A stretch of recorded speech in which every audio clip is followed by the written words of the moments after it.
Isn't that good?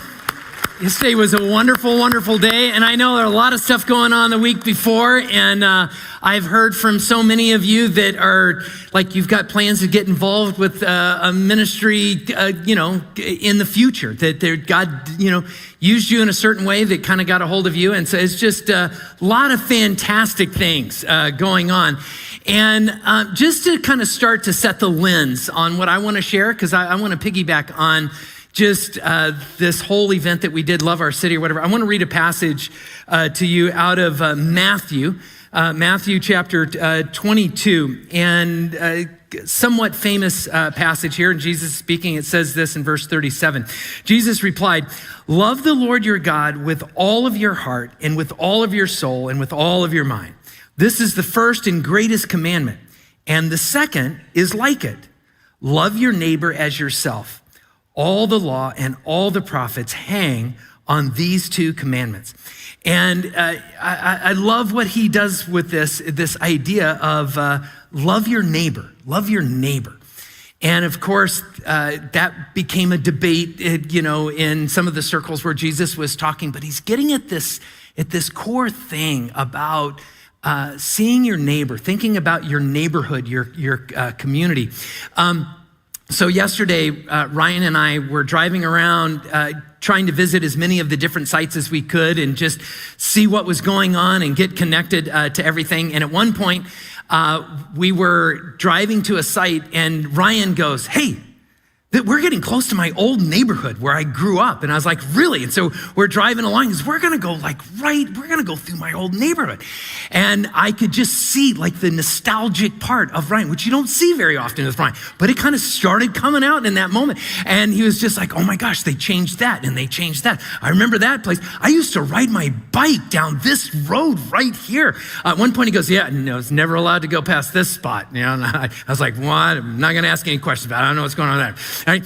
And you could just see this nostalgic thing as he was thinking about his old neighborhood. And we went and visited one of the sites, and he grew up maybe, I don't know, a quarter mile, half a mile from the rodeo grounds. And so we're coming back from, I think it was the Habitat site, and he's like, "Oh my gosh, turn down this road." And so we turned down the road, made another quick turn, and there was Ryan's old house where he grew up.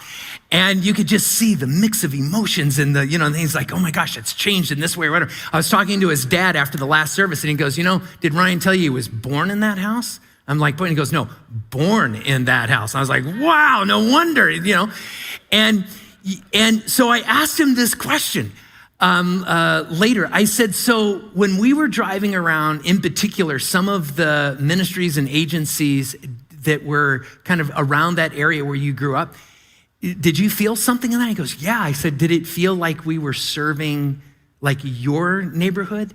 And he goes, "I did.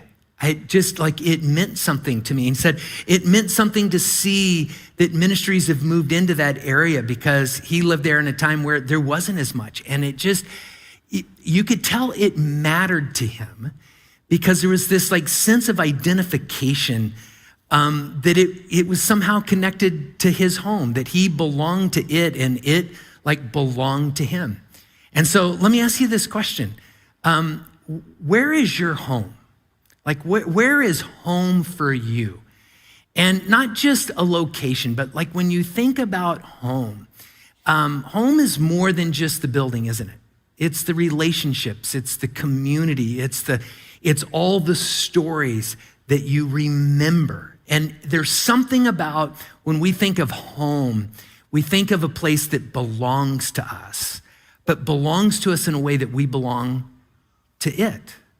And so this morning, there's really kind of one thing I want to get at. And of course, being a preacher, I'll make it into 2 points at least, But there's something here this morning that I do not want us to miss about just where God's calling us as a church. Something I don't want us to miss about something beautiful that I saw really coming out yesterday and even before this, that I very much want to see continue being a part of Casas. And part of it gets even to the name that we named this event going back a couple of years ago. And it's love our city. And when we say love our city, it was with great intentionality that we say our city. So it's not just, we're going to love a city, or we're going to do, good things, or we're going to help those in need or something like that. And I'm not saying those are bad. It's just, I don't want you to miss the value of a kind of perspective that says that's our city. When we drove through those neighborhoods, for Ryan, it was like, this is my neighborhood, our neighborhoods, our people, our community. And that perspective is it's really important. But it's also a perspective that it can just be easily lost or looked over or missed in different ways. I want to walk you through a short story in the Old Testament here that illustrates this. And there's something that God does that I don't want us to miss. So back in the history of Israel, Israel goes through a civil war and it gets divided in the north and the south. The north gets swallowed up by the Assyrians and is gone. And the south becomes known as Judah. And it comes under attack by a guy by the name of Nebuchadnezzar. And he is the king of Babylon. And he moves in and he attacks the city of Jerusalem. And of course, for Jerusalem to fall means all of Judah falls. He attacks and it falls. And there is a prophet by the name of Jeremiah, who actually writes to the people in this transitional moment. And there's an actual letter that he writes that gets recorded in Jeremiah chapter 29. So if you have your Bibles, turn to Jeremiah 29. So just imagine the people that lived in Jerusalem and Judah when it falls here. And it gets set up in this way. This isn't the actual letter. We're going to read part of that letter in a minute. But verse 1 says this. This is the text of the letter that the prophet Jeremiah sent from Jerusalem to the surviving elders among the exiles and the priests and the prophets and all the other people Nebuchadnezzar had carried into exile from Jerusalem to Babylon. So here's what's going on is when Jerusalem falls, Nebuchadnezzar, he's like, I'm not going to mess with you guys anymore. I'm going to take back the vast majority of your citizens, especially all of the leaders and craftsmen and everything. And he takes them all to Babylon, right? So now imagine what it would be like if you were one of those people that lost your home, right? You end up being dragged 800-900 miles away into a different culture with a different language, different everything. And this is going to be your life now. And the prophet Jeremiah, who they would have been very aware of, sends this letter and basically saying, here's what God's told me to tell you. And for you, it'd be like, oh my gosh, yes. How do I handle this new situation? How do we go into this? What mindset do I take in this? And this is where I think it's pretty interesting.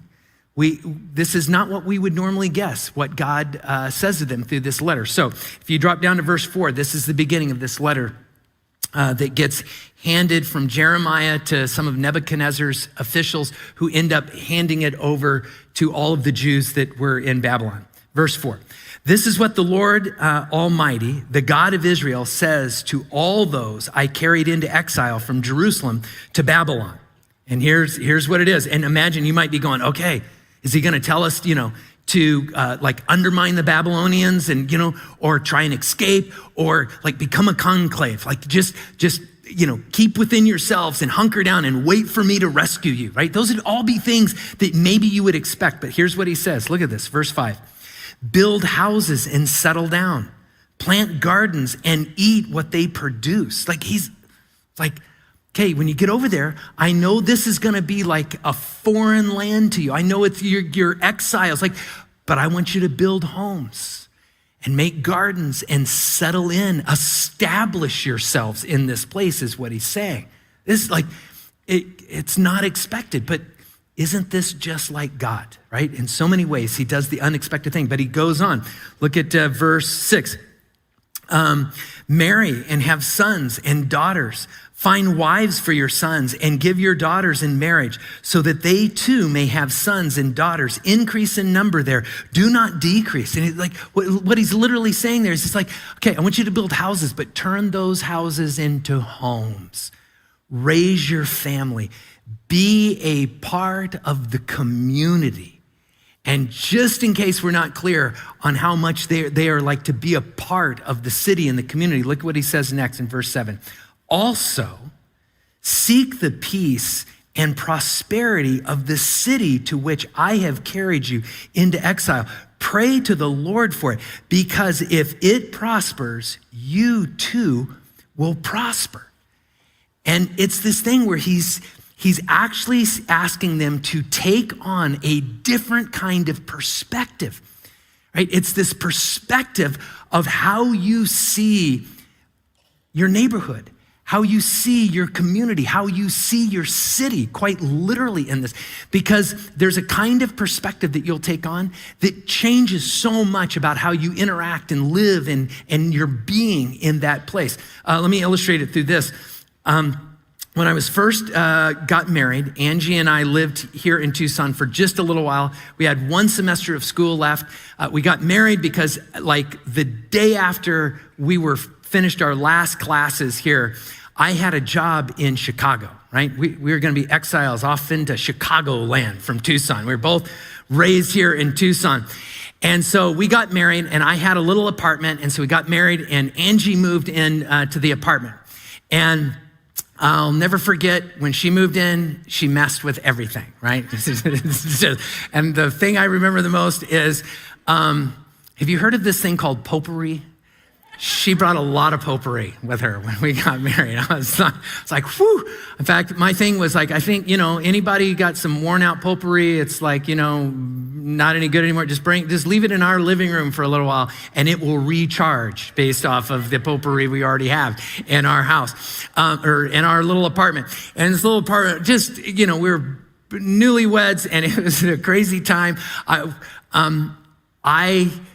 I ate some really bad chicken fried steak down at the student union at U of A. And I mean, I got food poisoning, maybe the worst food poisoning I've got up until that point in my life. And I was so sick and I was in the bathroom hanging over the toilet. And I was just throwing up. And then I didn't realize it, but I passed out, right? And then I wake up and Angie's shaking me. What are you doing? What's going on? And I'm just like, I don't know. I'm just, and she goes, well, I called your mom. And I was like, you called my mom? Just like, what's with this guy?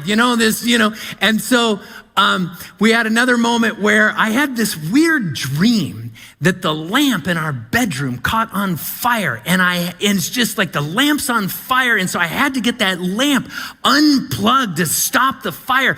And so in the middle of the night, right, I'm having this dream, only I'm like shaking the bed and trying to pull the bed away from the wall so I can get to the plug. And Angie wakes up and she goes, what are you doing? I'm like, well, the lamp's on fire. I got to get there. She goes, no, it's not. I'm like, yes, it is. I've got to get, and so and I'm pulling the mattress back and everything. And I finally get that thing unplugged. And then I go back to sleep, because it's all better.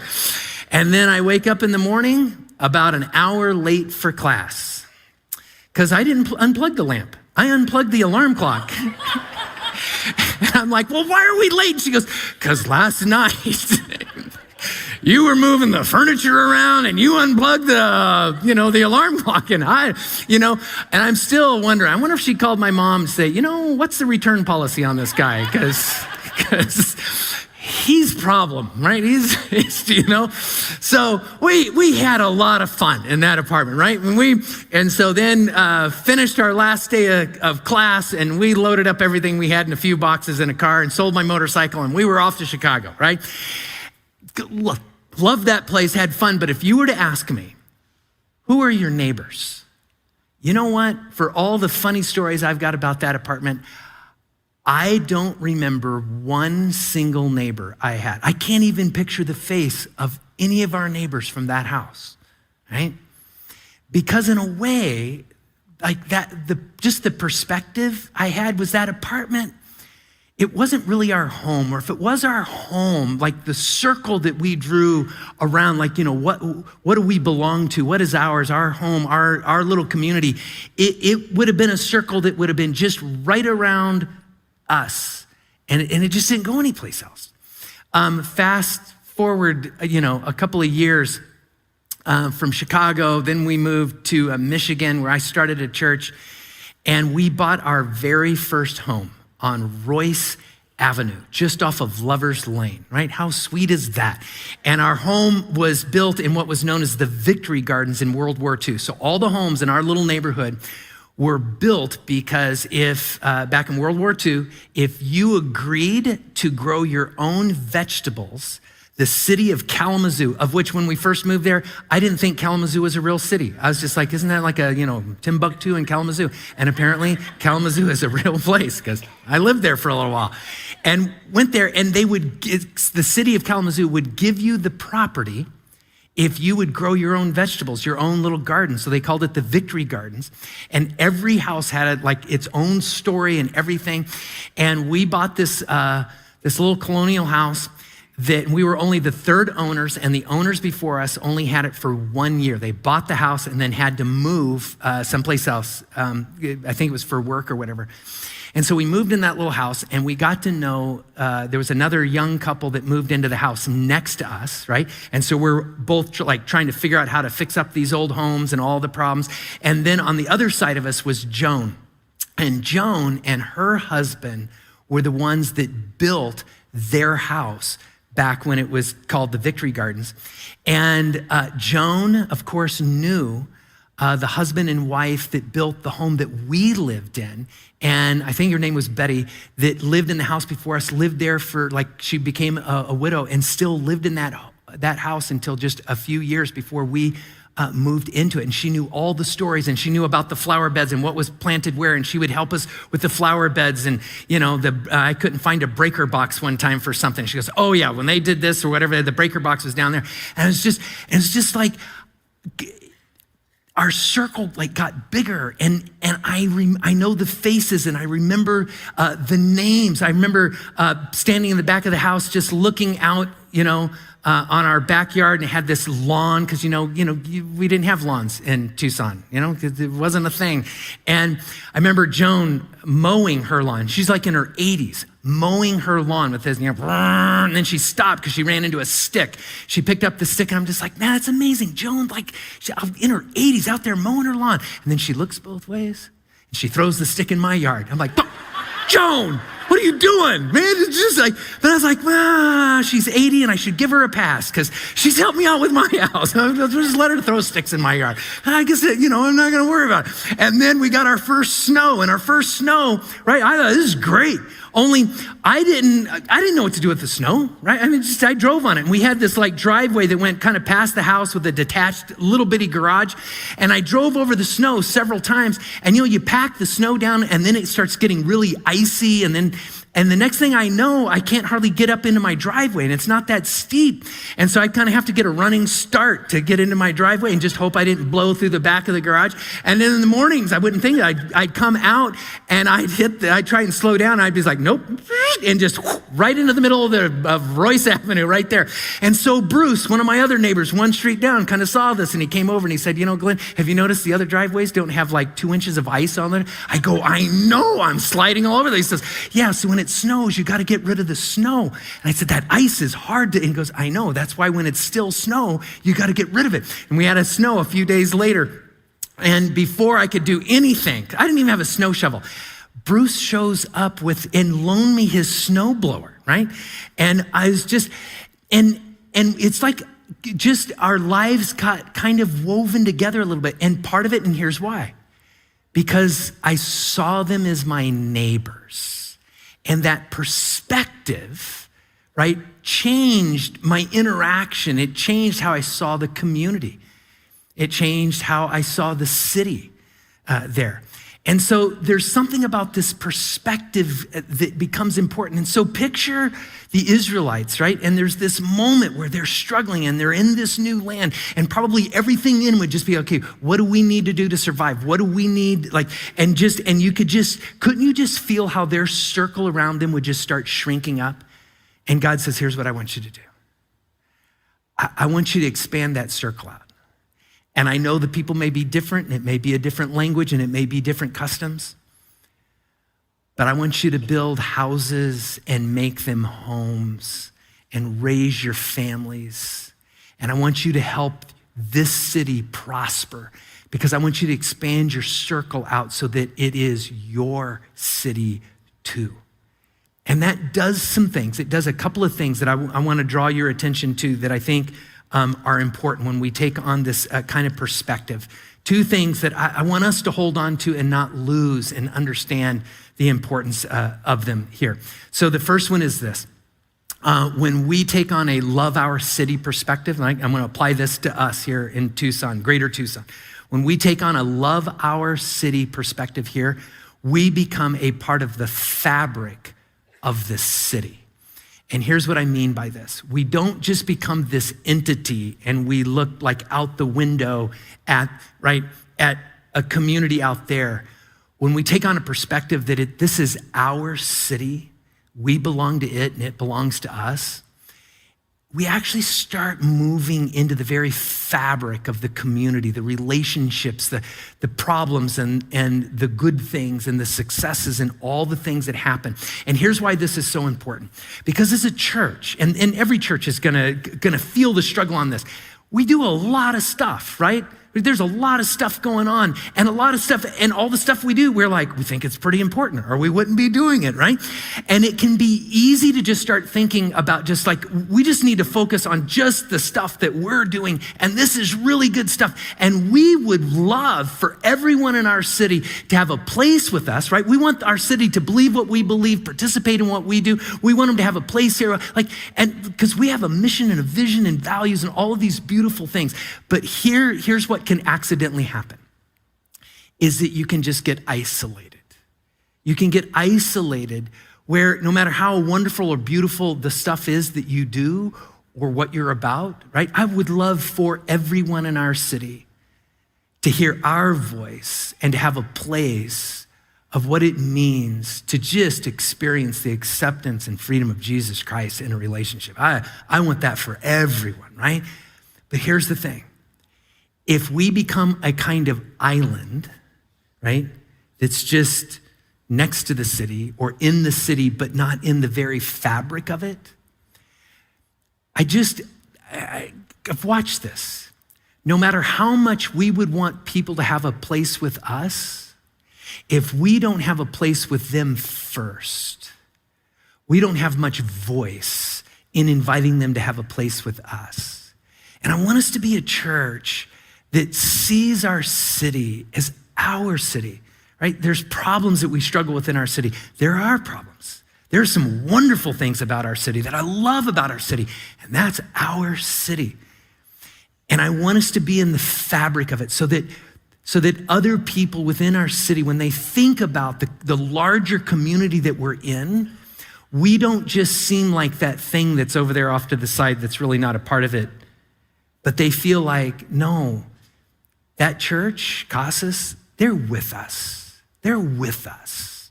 They have voice in our lives and in our city because we feel their care. They're with us.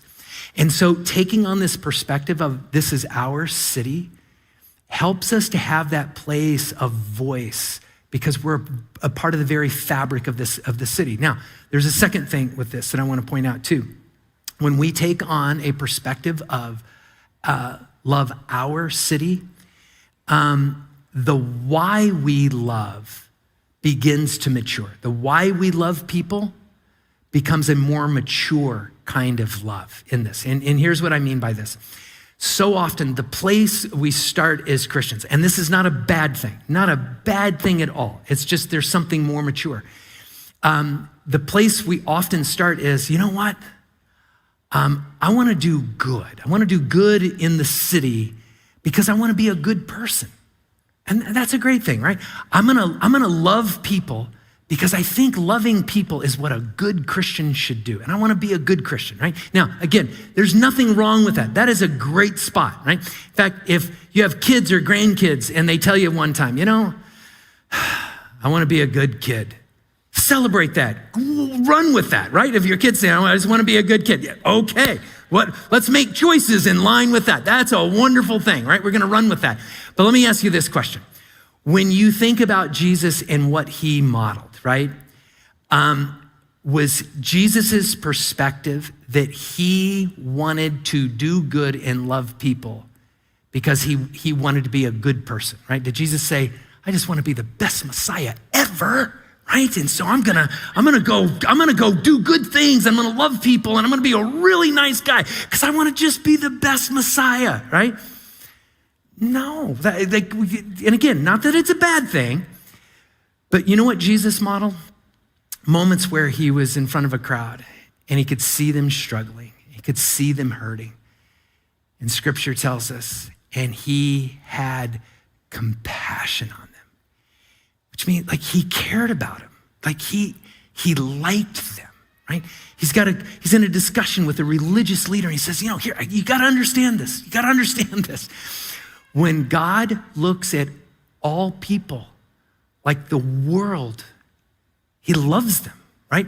God so loved the world, not just one tribe of people, not just one group of people that behave a certain way, not one group of people that worship a certain way, or just, listen, man, he's telling this to a religious leader.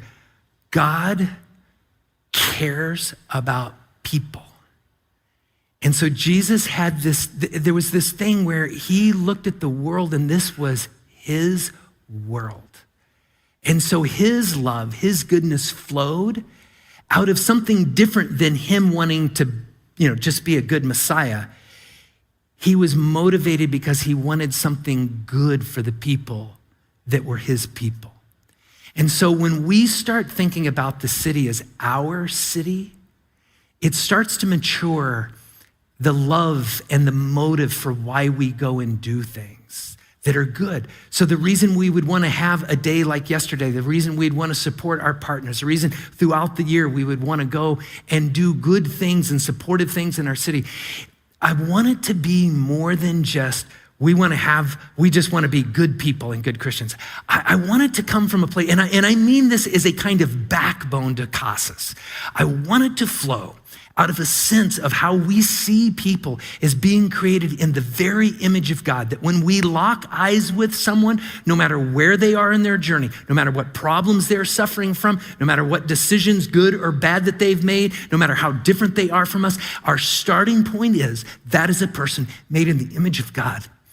And if they're in this city, they're in my city, our city, and so we're gonna care about them. We want good things for them. And there's something about when we take on that perspective, it starts to bring out a more mature kind of love in all of us. And the result of all of that is a beautiful thing, right? When people become the point, the result of this is something really good happens within the entire city. Look back at how Jeremiah puts this. If you look back at verse 7, he says, right, also seek the peace and prosperity. That's pretty bold of him to say. Seek the peace and the prosperity of the city to which I have carried you into exile. Pray to the Lord for it because, and here's the point, if it prospers, you too will prosper. And so there's this thing of understanding, you know what? When I think about my circle, it's not like I can sit back and go, man, life is good. I'm doing wonderful. And one of my kids is just struggling to the core. There may be things going well in my life, but I need, right? I'm not going to feel like I'm succeeding until that person in my life is doing well, right? This is gonna be a thing for me to think about and struggle with, and I'm gonna find the best way that I can pour into this. And what he's saying here is, I want you to see your whole city this way. Because there's a part of this where God, because of his love for all people, he's wanting his community to be a kind of community, right, that stretches out that circle. And the beauty of this is, it's like when we begin to see that when we succeed, I should see others succeeding because of the goodness of what God's doing in my life. And if someone is struggling, that should motivate me to say, I want to lift the goodness of the whole city around me, that we're tied in more ways than we feel. And sometimes there's a tension in this, right? Because part of it can be, if I just start focusing, if I think about all the problems going on in my city, right? Pick any large city. It's like, it becomes overwhelming, right? When you think about drug addiction and drug use, you think about abuse, you think about homelessness, you think about economic issues, you just start, and all of those have things that go out like that, and it can just be overwhelming. But here's the thing. When we think about it as our city, we're not alone. It's not like we have to solve all problems in all ways. The beauty of it is, when you're into the fabric of your community, you have partners. You have people that can do things that you can't do, or you get to come alongside them. You get to be a voice that encourages them. You get to do some of the things that you do well, and that partnership becomes this beautiful, beautiful thing. And I saw this a little bit yesterday, just thinking about, like, take just the problem of homelessness, right? And there's a lot of things that we participated in yesterday, but I think of just the problem of homelessness. It is a complicated issue, right? Homelessness hit Tucson, and as it did a lot of cities in the United States a few years back, in an epidemic kind of way. And it stems from so many different things. And it gets complicated by things like affordable housing has dropped significantly. Housing in general has dropped, it's just not available. And so how do you help people who are experiencing homelessness move from the place they're in to this better place? And it's complicated. But you know what I saw yesterday? I got to see ministries in our city where you were participating that was just helping someone experiencing homelessness have a moment where in a moment of crisis, they have a place to sleep, a meal to eat, and they're safe for the night, and they get to take a shower. They just, we bless them in a small way, but in a way that mattered. It's beautiful. But did that solve homelessness? No, because those individuals go right back into the same thing. Yes, we solved something for a moment, but it needed to be done, but there's so much more that needs to be done. One of the groups we visited was Housing First, which is actually a part of the city of Tucson.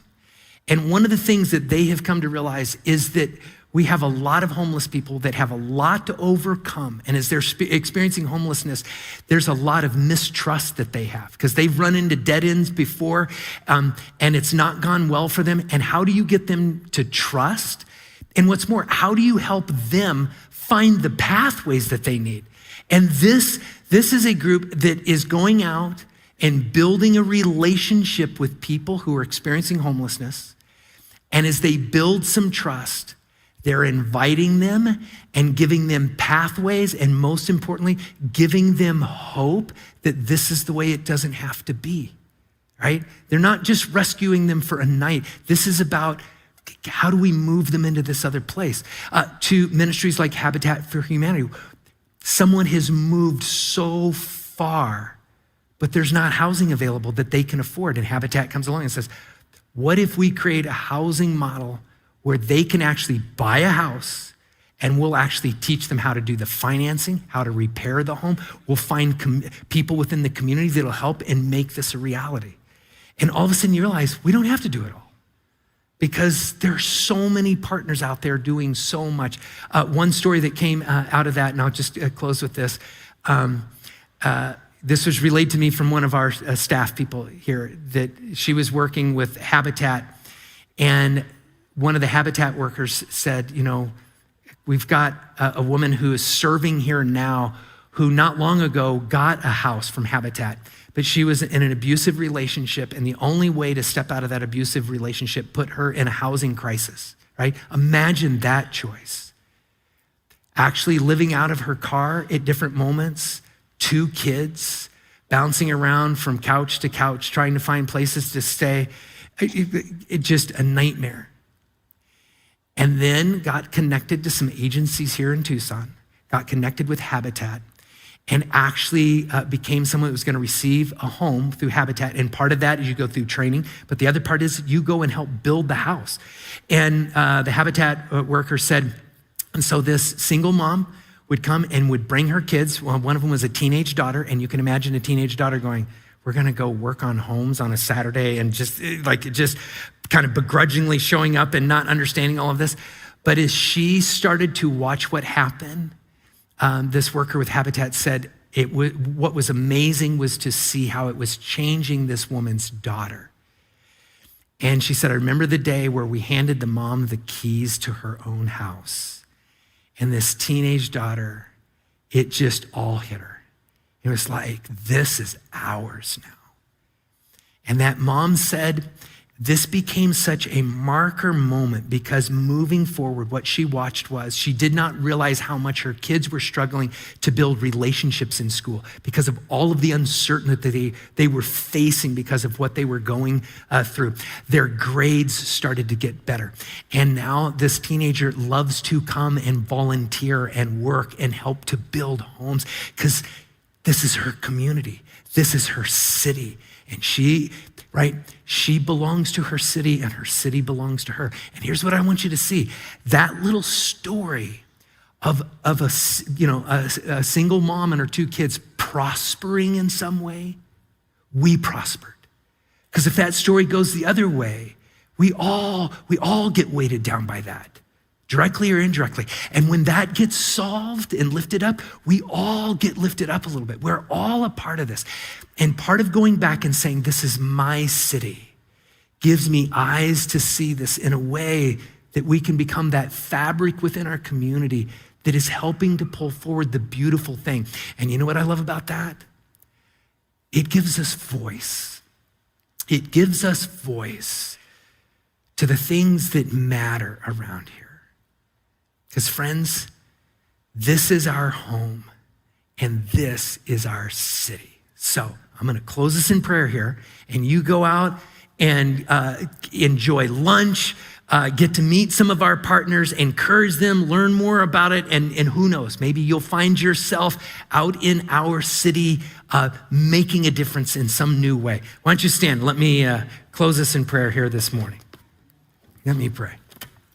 Father, we just thank you. We just thank you so much for the way you love people. And we pray that you would keep just pulling our hearts just right in tune with your heart and help us be a part of this city in a way that makes a difference for your kingdom that you love and that you see. And we pray this all in your son's name. Amen. Have a great week. We'll see you out there.